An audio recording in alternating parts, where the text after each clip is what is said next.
remember one incident that struck me as extremely odd. One night, a few hours after I had arrived for my shift, a guest kept coming down and aimlessly wandering around the lobby and breakfast area.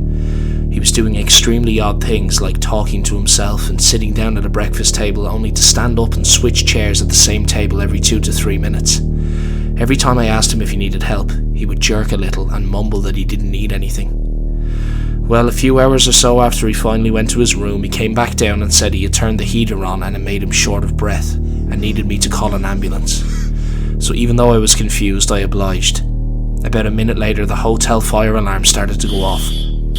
The whole time the firemen were going up and down from his room, they kept asking if he had anyone with him or if he was alone, and I kept telling them that he was in fact alone and no other guests were in the room with him. After the firemen left and everything was back to normal, I went to look in the man's room.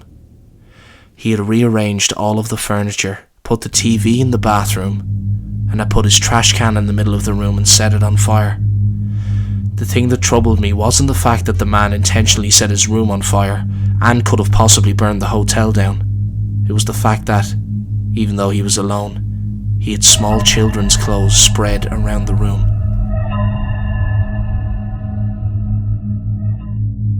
This is a short one.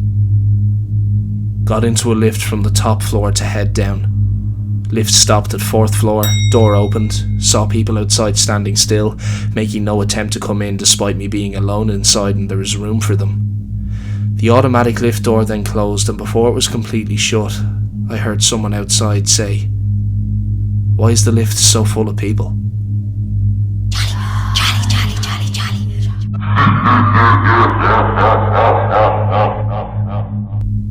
Not my story, but I am involved in a way.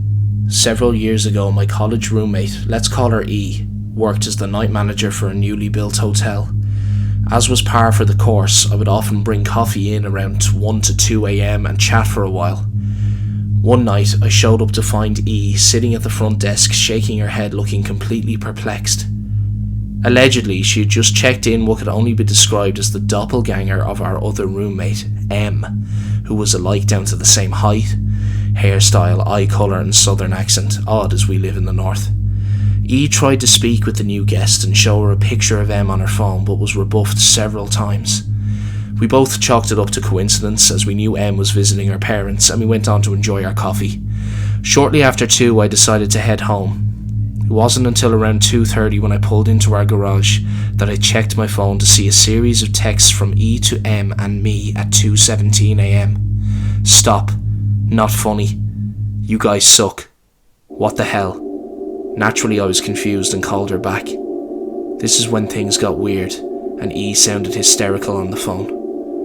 Apparently, M and I, in the same clothes I wore earlier, had been standing at the end of the main hallway, staring at her. E thought this was a joke and kept calling out to no response. Eventually, the front desk phone rang, and in the time it took to answer it, we both had disappeared. I calmed her down over the phone, and the next morning we talked through the possibilities, trying to rationalise what she saw. The guest who looked like M did come back to the front desk later that morning to inquire about some services, and much to E's surprise, looked only vaguely similar to our roommate. The only thing that scares me to this day, and that I never told, is that when we got into our house, the kitchen clock was stuck on 2:17, and directly next to it sat a photo of M and I smiling that I had only developed that afternoon. Still no explanations, and nothing ever weird happened at the hotel again, but it still makes me uneasy to this day.